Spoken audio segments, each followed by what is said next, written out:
नमस्कार, मैं नेहा। आप देख रहे हैं आदर्श न्यूज बिहार। दिल्ली में भाजपा की जीत पर कटिहार में जश्न। दिल्ली विधानसभा चुनाव में भाजपा की प्रचंड जीत के बाद कटिहार के शहीद चौक पर भाजपा जिला अध्यक्ष मनोज राय के नेतृत्व में कार्यकर्ताओं ने जश्न मनाया। पूर्व डिप्टी सीएम सह सदर विधायक तारकिशोर प्रसाद सहित कई नेता शामिल हुए।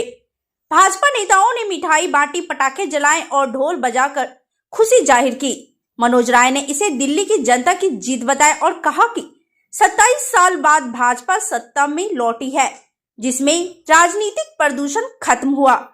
तारकिशोर प्रसाद ने कहा कि दिल्ली के पूर्वांचल वासियों ने केजरीवाल सरकार को नकार दिया क्योंकि वे छठ महापर्व भी ठीक से नहीं बना पाते थे।